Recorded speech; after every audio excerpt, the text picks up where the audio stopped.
Tuhan mendirikan gereja.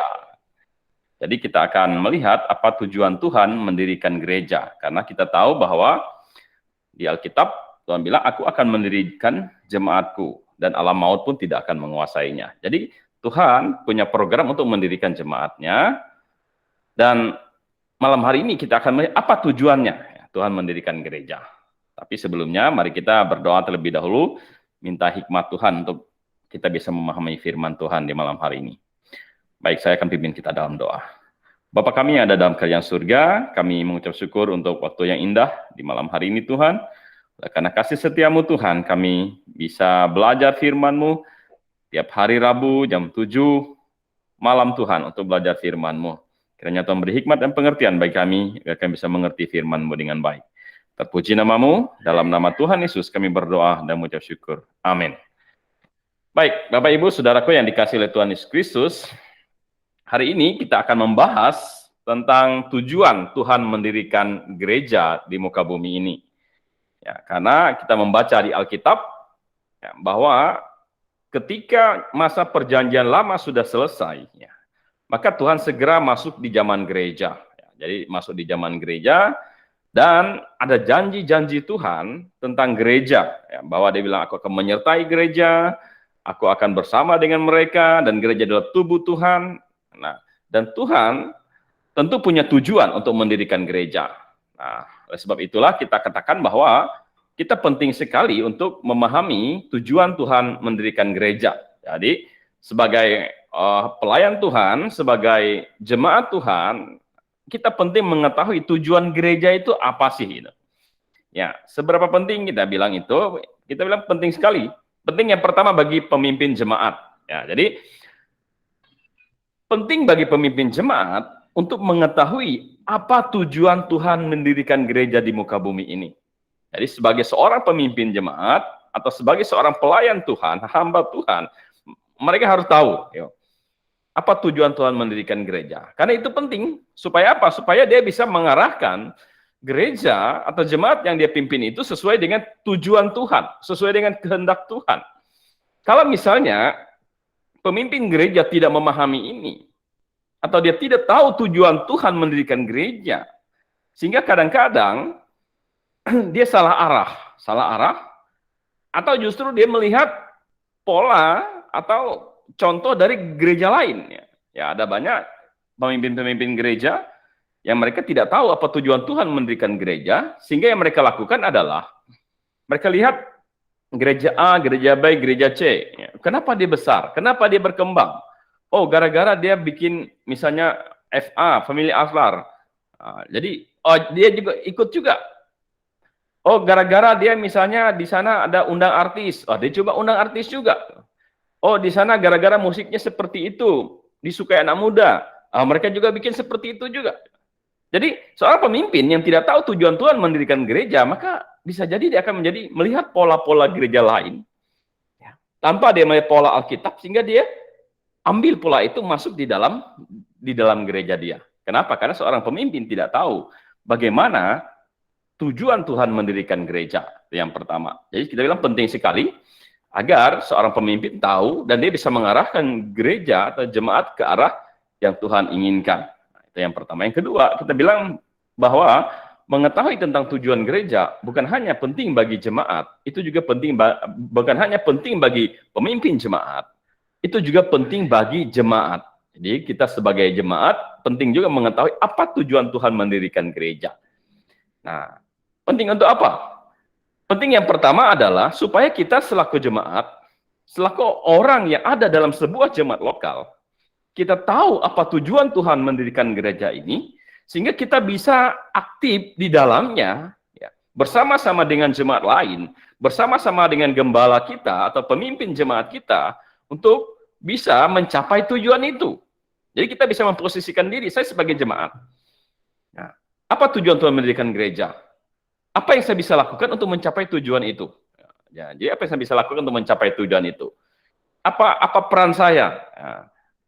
Untuk saya bisa mencapai tujuan dari Tuhan mendirikan gereja. Itu yang pertama. Jadi penting bagi jemaat untuk mengetahui itu. Yang kedua, penting juga bagi jemaat untuk mengetahui tujuan Tuhan mendirikan gereja, agar ketika gereja di mana dia berada tidak lagi sesuai dengan kehendak Tuhan, ya, atau sudah mulai menyimpang dari tujuan Tuhan dirikan, dia bisa pertama menegur pemimpinnya, ya, menegur gembalanya, pemimpin dalam jemaat itu, wah ini sudah salah, ini kan tujuannya tidak seperti ini, harusnya seperti ini. Nah, jadi dia bisa aktif untuk terlibat dalam mengarahkan kepada tujuan Tuhan. Ya pertama, yang kedua, kalau seandainya keluar dari tujuan Tuhan, dia bisa mengingatkan pemimpin gembalanya untuk apa? Untuk ada di dalam tujuan Tuhan itu. Nah, jadi itu yang pertama. Yang kedua, yang ketiga, penting bagi jemaat untuk apa? Kalau misalnya gereja ini sudah salah dari tujuannya didirikan, tidak sesuai dengan kehendak Tuhan, terus sudah pemimpinnya sudah dikasih tahu dan tidak mau berubah, ya dia jangan berada di sana. Karena ini sudah tidak sesuai dengan kehendak Tuhan. Kalau di dalam kitab Wahyu mengatakan ada jemaah iblis. Ya, jemaah iblis maksudnya apa? Memang ada jemaatnya, tapi pengajarannya sudah tidak sesuai dengan tujuan Tuhan, maka dikatakan jemaah iblis gitu. Nah, kita jangan ada di dalamnya itu. Ya, sebagai jemaat kita penting mengerti tujuan gereja. Kalau gereja yang sudah salah, kita sudah berusaha untuk tegur pemimpinnya, kasih tahu kesalahannya, tapi tidak mau berubah, dan mayoritas tidak mau berubah, ya kita yang berubah. Ya, jangan berada di tempat yang salah seperti itu.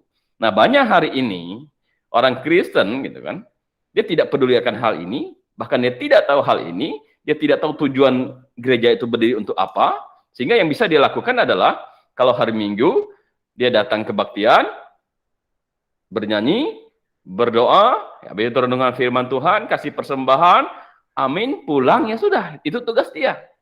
Tanpa dia tahu apa sebenarnya tujuannya, apa yang saya bisa libatkan, atau tanpa dia tahu bahwa apakah ini sudah berada dalam tujuan Tuhan atau tidak berada dalam tujuan Tuhan, atau ini sudah mulai menyimpang dari tujuan, atau sudah mulai salah. Nah, dia tidak tahu itu. Yang penting kalau saya hari Minggu kebaktian, sampai sana bernyanyi, berdoa, renungan firman Tuhan, nyanyi lagi, persembahan, ya udah. Gitu. Nah, banyak orang seperti itu. Nah, oleh sebab itulah saya merasa bahwa penting kita untuk mengetahui apa tujuan Tuhan mendirikan gereja di muka bumi ini, agar di mana kita berjemaat, di mana kita bergereja, kita benar berada dalam tujuan Tuhan. Nah, coba kita melihat ada beberapa hal dulu. Ya, kita bilang bahwa gereja ada dalam program Tuhan. Jadi, gereja ada dalam program Tuhan. Ya, di mana ayatnya? Salah satunya Matius pasal 16 ayat yang ke-18. Dan aku pun berkata kepadamu, engkau adalah Petrus, di atas batu karang ini aku akan mendirikan jemaatku. Dan alam maut tidak akan menguasainya. Jadi, Tuhan punya program. Ya, ketika masa perjanjian lama sudah selesai, ya, Yohanes Pembaptis tampil, Tuhan bilang, aku akan mendirikan jemaatku. Ya, Tuhan yang akan mendirikan jemaat Tuhan. Dan alam maut pun tidak akan menguasainya. Jadi, saking ini dalam programnya Tuhan, bilang, aku yang akan mendirikan, dan Tuhan berjanji, dan alam maut pun tidak akan menguasainya. Jadi, Tuhan berjanji akan menyertai, akan menjaga jemaatnya, akan bersama-sama dengan jemaatnya. Kenapa? Karena ini adalah program Tuhan, di masa sejak zaman perjanjian lama sampai kedatangan Tuhan yang kedua kali di awan-awan menjemput orang percaya. Nah, itu sampai situ masanya. Nah, dan ini adalah masa gereja, masa yang sangat penting ada dalam program Tuhan. Ya, karena itulah kita bilang kita perlu memperhatikan, karena ini adalah program Tuhan, pasti ada tujuannya. Nah, itu yang pertama, bahwa gereja adalah ada dalam program Tuhan. Yang pertama, di dalam Matius pasal 16 ayat 18. Yang kedua, bisa kita lihat bahwa gereja ada dalam perhatian Tuhan. Kalau yang pertama ada dalam program Tuhan, gereja ada dalam perhatian Tuhan. Ya, coba kita lihat di dalam Matius pasal 28 ayat 19 sampai 20 kan. Dia berkata begini, karena itu pergilah, jadikanlah sama bangsa muridku, dan baptislah mereka dalam nama Bapa dan Anak dan Roh Kudus. Ya, jadi gereja diperintahkan untuk membaptis dalam nama Bapa, dalam nama Anak dan Roh Kudus, dan mengajarkan mereka melakukan segala sesuatu yang telah kuperintahkan kepadamu, dan ketahuilah, aku menyertai kamu senantiasa sampai pada akhir zaman. Jadi Matius 28 ayat 19 sampai 20 ini dikenal dengan istilah amanat agung. Jadi ketika Tuhan Yesus ya akan meninggalkan murid-muridnya, dia memberikan amanat agung kepada mereka agar mereka pergi memberitakan Injil. Setelah itu ada orang percaya dibaptis. Setelah orang percaya dibaptis, mereka akan diajarkan segala sesuatu tentang perintah Tuhan. Dan kepada mereka yang membaptis, kepada mereka yang mengajar, ya, dan memberitakan Injil, ya, jadi mereka memberitakan Injil, mereka yang membaptis, mereka yang mengajar, ini adalah jemaat lokal. Aku akan menyertai senantiasa sampai kepada akhir zaman. Oh, ini ada satu janji Tuhan yang begitu luar biasa, dan tentu janji ini adalah menghibur kita bahwa Tuhan bilang, aku Allah sendiri yang akan menyertai kita senantiasa sampai kapan? Sampai akhir zaman, yaitu sampai kedatangan Tuhan yang kedua. Oleh sebab itulah kita katakan bahwa gereja itu ada dalam perhatian Tuhan. Karena dia bilang, akulah yang akan menyertai kamu senantiasa sampai kepada akhir zaman. Tuhan, Allah pencipta langit dan bumi, yang punya kuasa atas segala-galanya, yang maha kuasa, itu yang akan menyertai jemaatnya. Itu yang akan mereka menyertai gerejanya. Karena gereja harus berdiri sampai Tuhan datang untuk yang kedua kali. Ya, makanya ini ada dalam perhatiannya Tuhan. Nah, habis itu kita bilang bahwa sesuai dengan Efesus 1 ayat yang ke-23, masih gereja ada dalam perhatian Tuhan. Dikatakan bahwa jemaat yang adalah tubuhnya, yaitu kepenuhan dia yang memenuhi semua dan segala. Jadi jemaat yang adalah tubuh Tuhan. Jadi gereja lokal atau gereja yang di dalamnya orang-orang yang percaya kepada Tuhan, itu adalah tubuh Tuhan. Dan Tuhan adalah kepala. Dia bilang, aku adalah kepala daripada jemaat. Nah, ini menunjukkan ada satu perhatian khusus Tuhan kepada jemaatnya. Ya, kepada jemaatnya. Jadi, kenapa? Karena dia mengibaratkan jemaat itu seperti tubuh. Dan dia adalah kepalanya. Tubuh dengan kepala itu menyatu. Ya, apa pun yang diperlukan oleh tubuh, kepala harus pasti tahu itu. Dan tubuh itu dikendalikan oleh kepala. Gitu.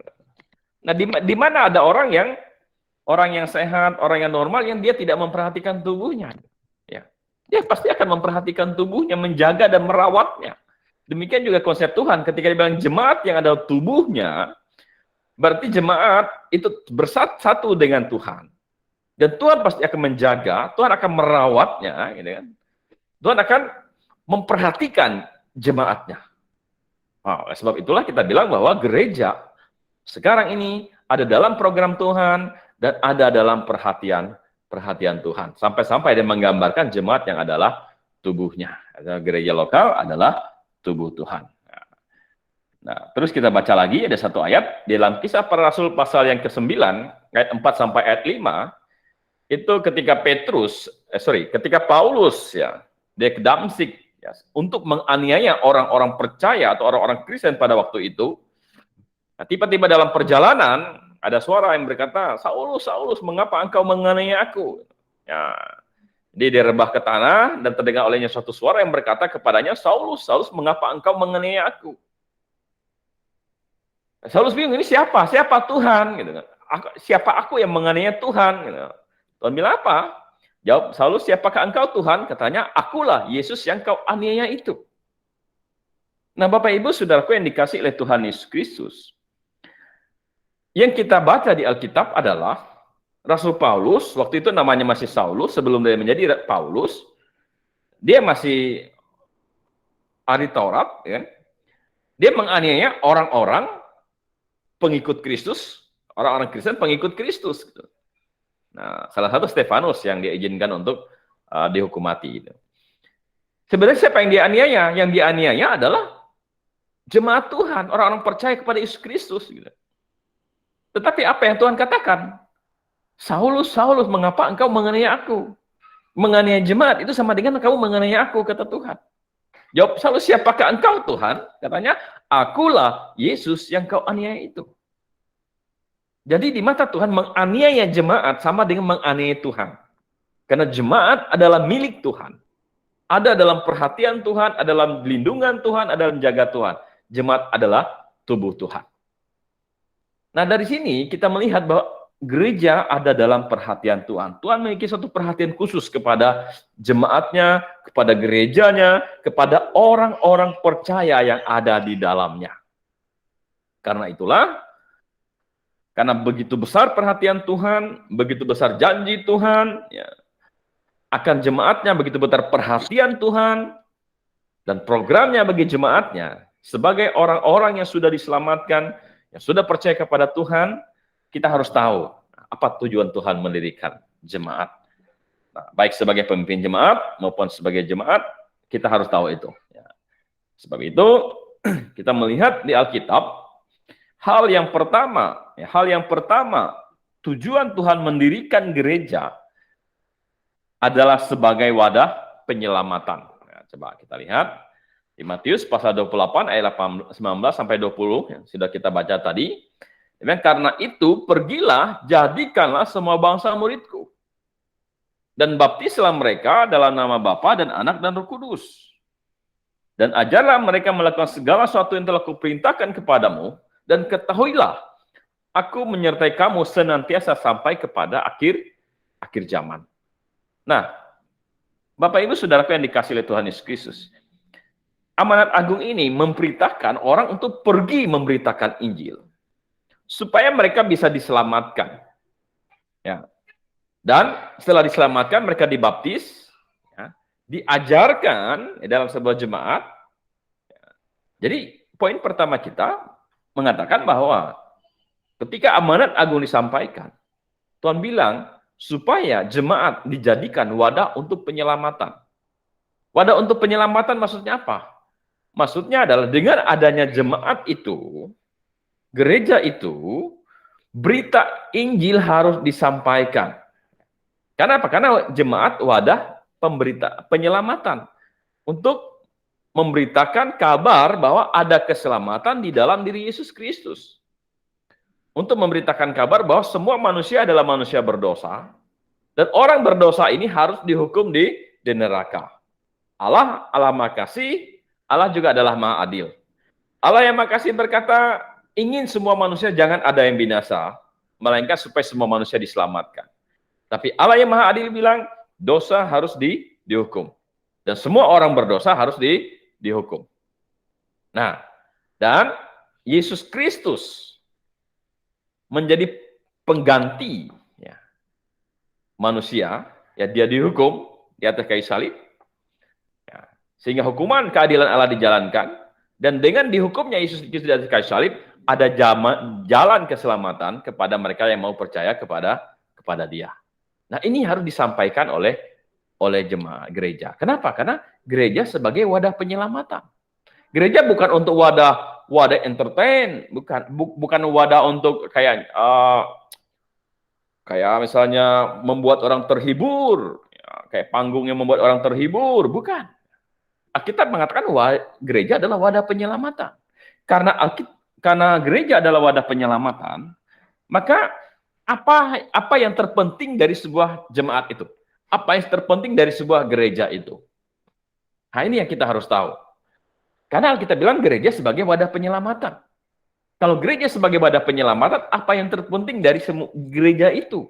Yang harus kita lihat yang paling pertama dari semua yang lain yang kita perhatikan.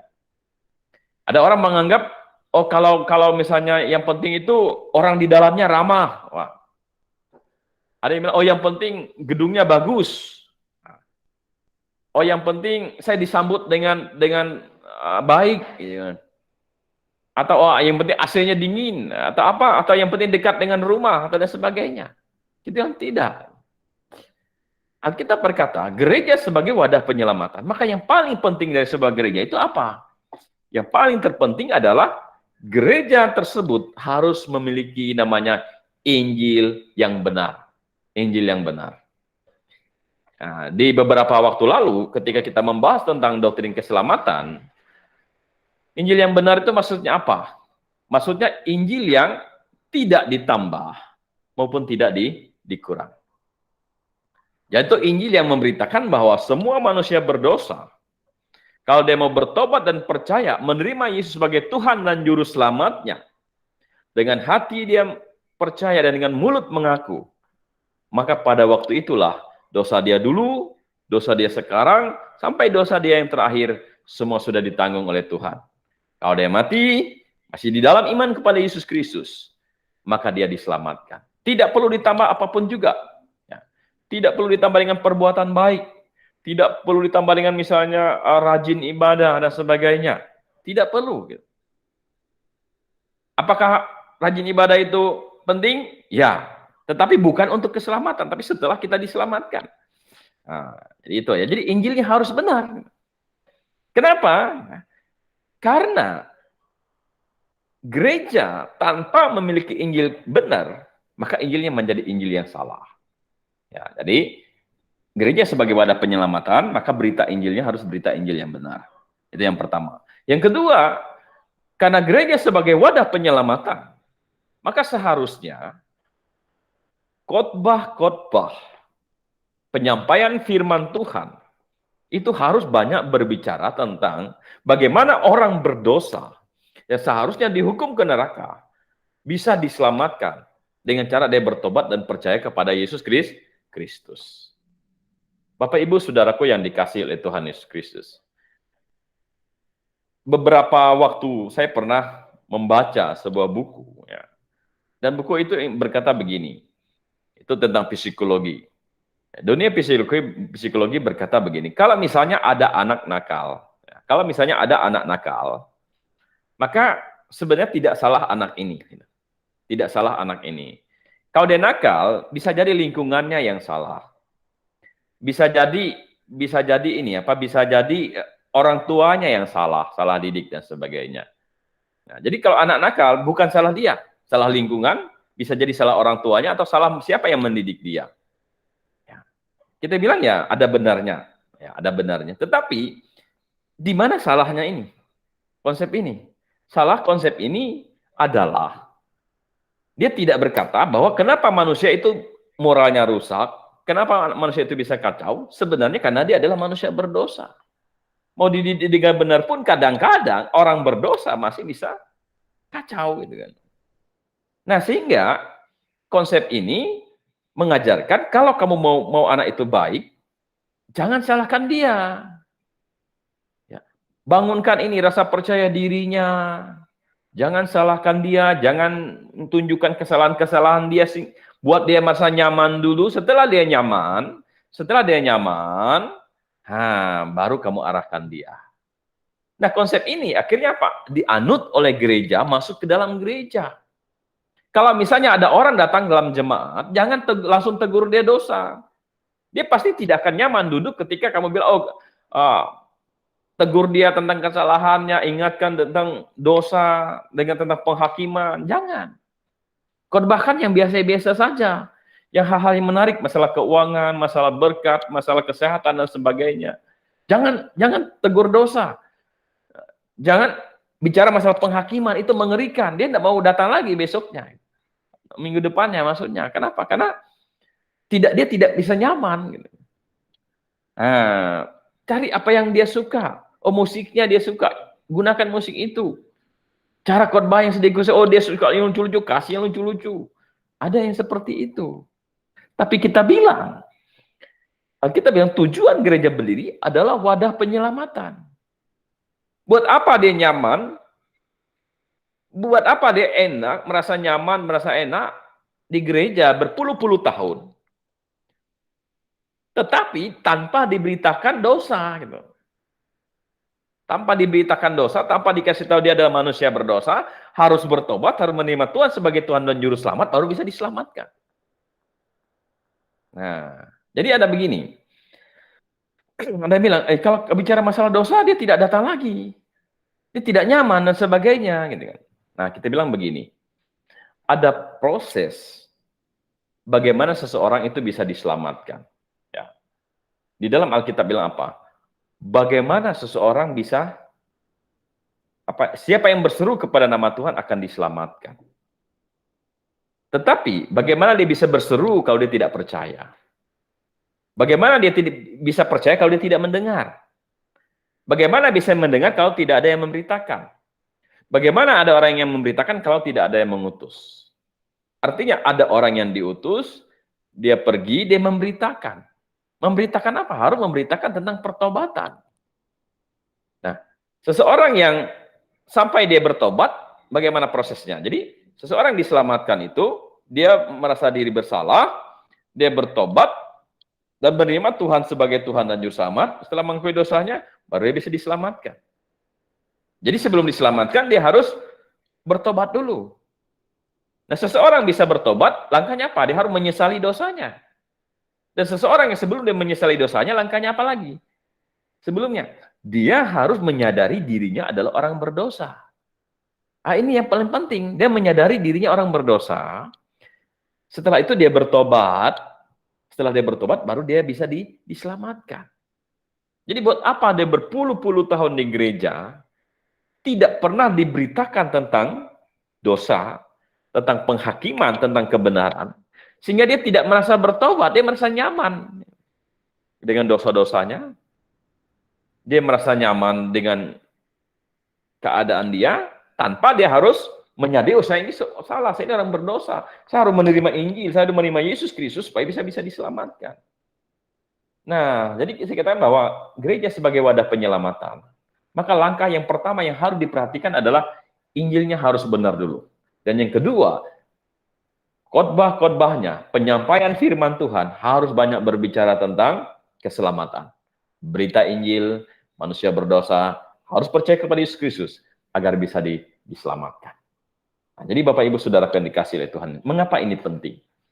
Ya, supaya kita tahu apa yang paling pertama yang kita nilai dari sebuah jemaat. Yang paling pertama kita nilai harus Injilnya harus benar dulu. Harus sesuai dengan Alkitab, tidak boleh ditambah dan tidak boleh dikurang. Kenapa? Injil yang benar itu penting. Karena begini, kalau gereja berdiri dan dia tidak memiliki Injil yang benar, ya, dia tidak memiliki Injil yang benar, berarti Injilnya Injil yang salah. Nah, kalau Injilnya salah, maka gereja ini bukan lagi sebagai wadah penyelamatan. Tetapi wadah apa? Ini wadah penyesatan. Jadi kalau Injilnya tidak benar, dia bukan wadah penyelamatan lagi, tapi wadah penyesatan. Jadi membuat orang yang ada di dalamnya menjadi sesat, ya, tidak diselamatkan, ujung-ujungnya malah masuk neraka. Ada enggak di Alkitab? Bilang, ada, kita bilang. Matius 10, ayat 1 sampai 3, apa kata Rasul Paulus? Dia bilang keinginan hatiku dan doaku kepada Allah ya supaya mereka diselamatkan. Itu kepada jemaat Roma. Aku dapat memberikan kesaksian kepada mereka bahwa mereka sungguh-sungguh giat untuk Allah. Tetapi tanpa pengertian yang benar. Paulus bilang, keinginan hatiku dan doaku kepada Allah ya supaya mereka diselamatkan. Mereka berada dalam gereja, mereka sungguh-sungguh giat, sungguh-sungguh rajin, tetapi sayang sekali, Injil yang mereka dengar adalah Injil yang salah. Sehingga Paulus bilang, mereka belum diselamatkan. Nah, kalau mereka mati kemana? Namanya belum diselamatkan, mati pasti masuk surga. Salah, pasti masuk neraka. Jadi bukan masuk surga. Mereka pasti akan masuk neraka. Kalau Anda baca juga di dalam Matius pasal 7 ayat 21 sampai 24. Bilang apa? Pada hari-hari terakhir, banyak orang akan berseru kepadaku, Tuhan, Tuhan, bukan kami bernubuat demi namamu? Wah, ini bernubuat pasti orang Kristen. Nama Yesus. Melakukan mujizat. Wah, kami mengusir setan demi namamu. Tapi apa? Penyalah daripadaku, kalian semua pembuat kejahatan. Aku tidak pernah mengenal engkau. Bayangkan, mereka suka bernubuat, mereka melakukan mujizat, mereka suka mengusir setan. Ini orang-orang yang aktif kelihatannya dalam gereja. Tetapi sayang, 1000 kali sayang, Injil di mana mereka berjemaat bukanlah Injil yang benar. Sehingga ya mereka disesatkan. Jadi kalau gereja tidak memiliki Injil yang benar, maka dia bukan sebagai wadah penyelamatan lagi. Itu otomatis untuk menjadi wadah penyesatan. Dan yang paling parah lagi, banyak orang Kristen berpikir begini, saya kan jemaat biasa. Saya kan jemaat biasa. Yang belajar firman Tuhan itu kan gembala saya. Atau mereka bilang pendeta saya. Atau pemimpin jemaat saya. Kalau dia salah khotbah, dia salah ngajarkan, itu salahnya dia, bukan salah saya. Ya, saya kan tulus. Saya kan datang dengan hati yang tulus. Dengan penuh kerinduan. Mendengar firman Tuhan. Bernyanyi, kasih persembahan. Itu tugas saya. Oh tidak, dia bilang. Kenapa? Karena begini. Tulus saja tidak cukup. Kita harus benar-benar memperhatikan tentang pengajaran yang ada dalam jemaat. Mengapa? Karena kalau gereja yang Anda berada tidak memberitakan Injil yang benar, pasti Injil yang salah. Kalau Injil yang benar sebagai wadah penyelamatan, Injil yang salah sebagai wadah penyesatan.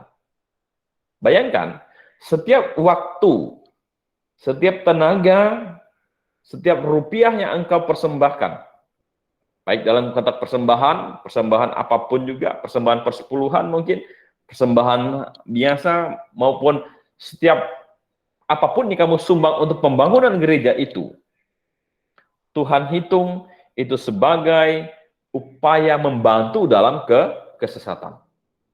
Jadi setiap rupiah, setiap waktu, setiap tenaga yang kamu berikan untuk jemaat tersebut ketika dia tidak memiliki Injil benar, melainkan untuk menyesatkan orang, membuat orang sesat, maka Tuhan hitung itu sebagai upaya untuk membantu kesesatanmu.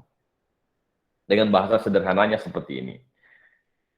Kalau jemaat itu Injilnya tidak benar, dan kita berada di sana, ya, dan gembala kita pergi memberitakan Injil, ya, kita yang kasih misalnya persembahan itu dia beli bensin atau apa untuk pergi memberitakan Injil. Dan rupanya Injilnya salah, sesat, membuat orang yang dia beritakan itu menjadi imannya salah dan akhirnya masuk neraka. Jadi setiap persembahan yang kita berikan itu Tuhan hitung untuk mendukung kesesatan itu. Dan kita akan bersalah nantinya di mata Tuhan. Jadi tulus saja tidak cukup, murni saja tidak cukup. Karena Tuhan sudah kasih kita akal budi, Tuhan kasih kita Alkitab. Sebenarnya salah kamu, kenapa kamu tidak gunakan akalmu untuk menyocokkan pengajaran gerejamu dengan Alkitab. Siapa bilang tulus saja cukup? Tidak. Salah kamu. Saya sudah kasih kamu akal budi, pengetahuan. Kenapa tidak sesuaikan itu dengan firman Tuhan? Jadi murni saja tidak cukup. Harus sungguh-sungguh belajar, memperhatikan. Ini gereja saya ini Injilnya benar atau salah. Terus kita lihat sebagai wadah pemuritan. Ya. Tadi di dalam Matius pasal 28 ayat 19-20, pergilah baptislah mereka dalam Bapa, Putra, Roh Kudus, dan ajarlah mereka tentang segala sesuatu yang kuperintahkan kepadamu. Jadi jemaat ada namanya proses belajar dan mengajar. Ya, dan proses belajar mengajar ini harus berjalan terus dalam sebuah jemaat. Ya. Kalau kita membaca dalam Alkitab di Efesus pasal 4 ayat 11, itu ada jabatan-jabatan dalam gereja. Ya. Dia bilang ada gembala, ada penginjil, dan ada pengajar. Nah, jadi penginjil ini yang pergi keluar, diutus keluar, sedangkan gembala dan pengajar itu ada dalam jemaat. Ya, jadi ada dalam jemaat. Nah, sebab itu kalau Anda baca di Alkitab, syarat seorang menjadi gembala harus bisa mengajar. Ya, syarat orang jadi gembala harus bisa mengajar. Kenapa? Karena di dalam gereja ya ada penginjil yang keluar, dia memberitakan Injil. Nah, setelah dia beritakan Injil, ada orang percaya. Ya, jadi setelah dia beritakan Injil, ada orang percaya, dan orang percaya ini dibawa ke dalam gereja untuk diajar. Ya, diajar tentang segala hal tentang firman Tuhan agar dia menjadi orang Kristen yang mengerti. Orang Kristen yang mengerti, ya, orang Kristen yang berpengertian, menjadi dewasa dalam hal iman, dewasa dalam hal rohani, sehingga orang yang ini nanti bisa pergi lagi memberitakan Injil. Gitu ya.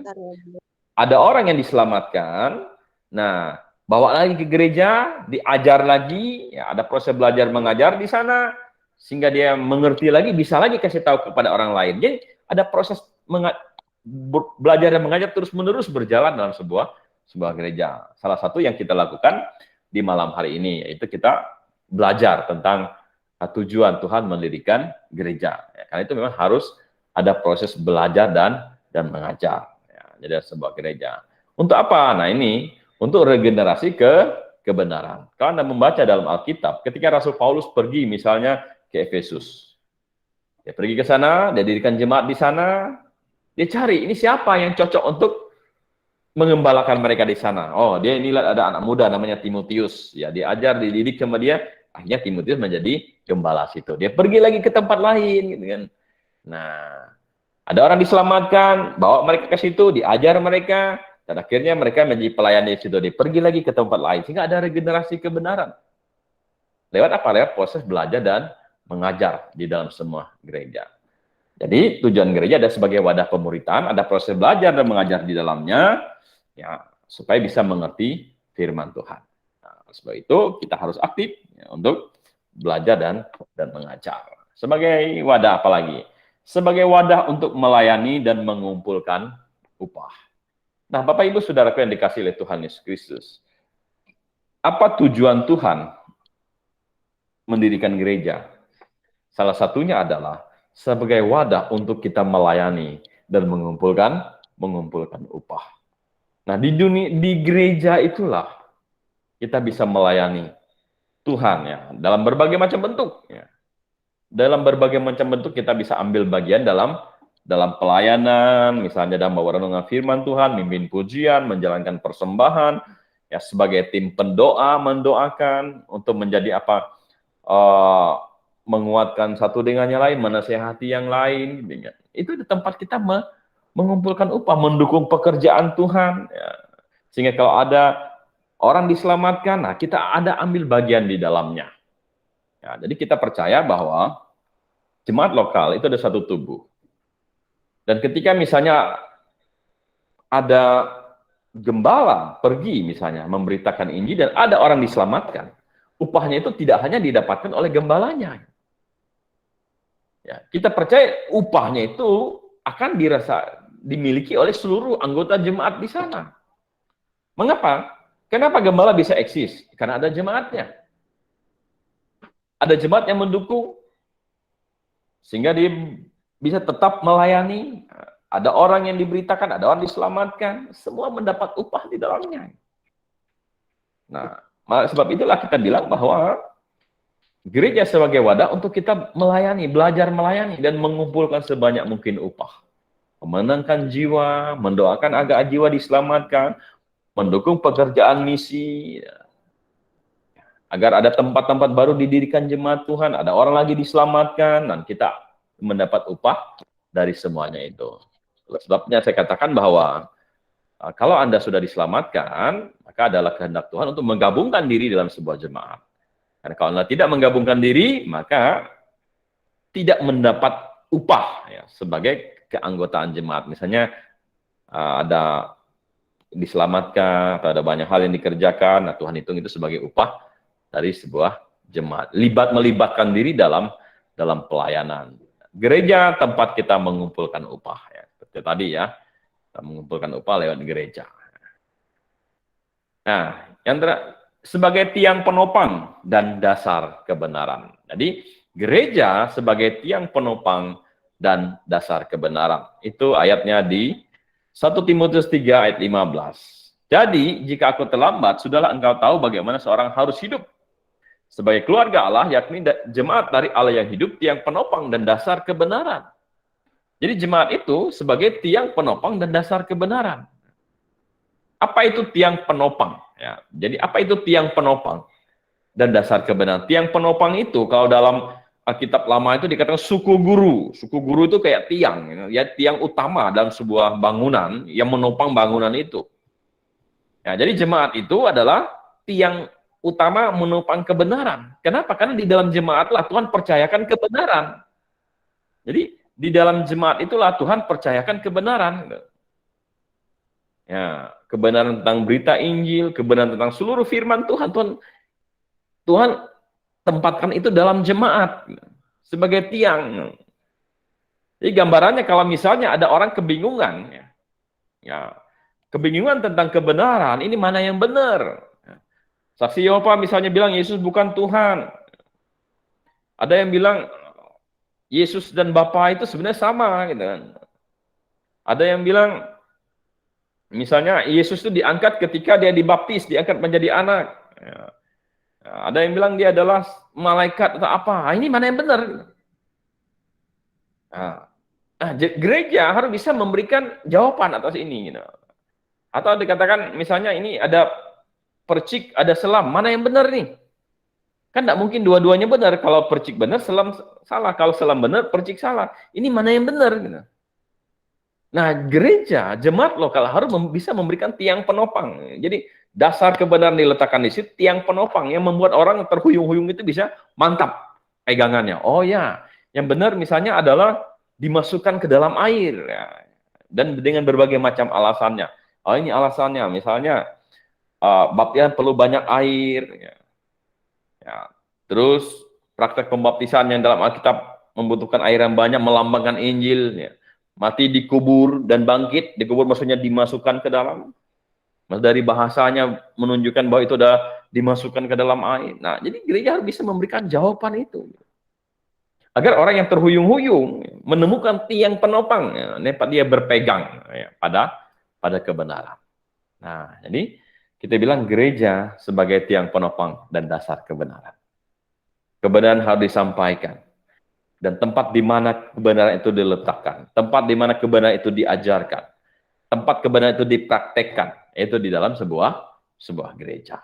Nah, sebab itulah kita bilang kita perlu tahu tujuannya, agar sebagai jemaat kita bisa mengarahkan diri kita untuk menuju kepada tujuan Tuhan, mendirikan gereja. Sebagai pemimpin, ya, bisa dengan benar mengarahkan, ya, kepada tujuan yang Tuhan inginkan. Kalau tidak, maka akan terjadi kekacauan. Dia akan melihat pola-pola gereja yang lain. Sehingga konsepnya menjadi kacau balau. Nah, Bapak Ibu Saudara akan dikasih oleh Tuhan Yesus Kristus. Jadi, yang kita bisa lihat di sini adalah tujuan Tuhan mendirikan gereja sebagai wadah penyelamatan. Setelah orang diselamatkan, maka orang itu diajar. Ya, setelah diajar, dia menjadi orang Kristen dewasa. Nah, baru dia bisa pergi memberitakan Injil. Habis itu tujuan gereja untuk regenerasi kebenaran. Jadi generasi kita mewariskan kebenaran kepada generasi yang ada di bawah kita. Caranya bagaimana? Ya, lewat sebuah jemaat. Kita tinggalkan jemaat yang benar, pengajaran yang benar. Ya, kita perlihatkan kepada anak-anak kita ajarkan mereka kebenaran dalam gereja. Sehingga ketika generasi kita berlalu, masih ada generasi selanjutnya yang sudah melihat, yang sudah mendengar, yang sudah mengerti kebenaran. Sehingga ketika generasi kita berlalu, masuk ke generasi mereka, mereka masih tetap berada di dalam kebenaran. Nah, itu perlu sebuah gereja. Nah, kalau mereka tidak ada punya gereja, kalau mereka tidak ada tempat untuk melihat, memperhatikan, mempraktekkan kebenaran, itu tidak bisa. Tidak mungkin bisa ada regenerasi kebenaran. Dan gereja tempat kita untuk melayani, ya, tempat kita untuk mengumpulkan upah, dan juga tempat kita untuk membentuk karakter kita. Karena di dalam jemaat ada namanya disiplin jemaat. Kalau ada yang salah, ditegur. Ya, 4 mata. Kalau tidak mau bertobat, bawa saksi. Kalau tidak mau bertobat, ya, sampaikan depan jemaat. Kalau tidak mau bertobat lagi, ya keluarkan dia dari keanggotaan jemaat. Ya, supaya orang di dalamnya sungguh-sungguh mereka mau bertobat. Dan ada saudara-saudara seiman kita yang bisa menguatkan, menegur, ya, menyatakan kesalahan, ya, untuk bisa mengubah hidup kita. Ya, jadi itu tujuan Tuhan mendirikan gereja yang kita bisa bahas di malam hari ini. Ya. Kiranya apa yang kita bahas ini bisa sungguh-sungguh bisa menguatkan kita dan kita bisa menjadi jemaat yang sungguh-sungguh benar di hadapan Tuhan. Baik, sampai di sini apa yang saya sampaikan.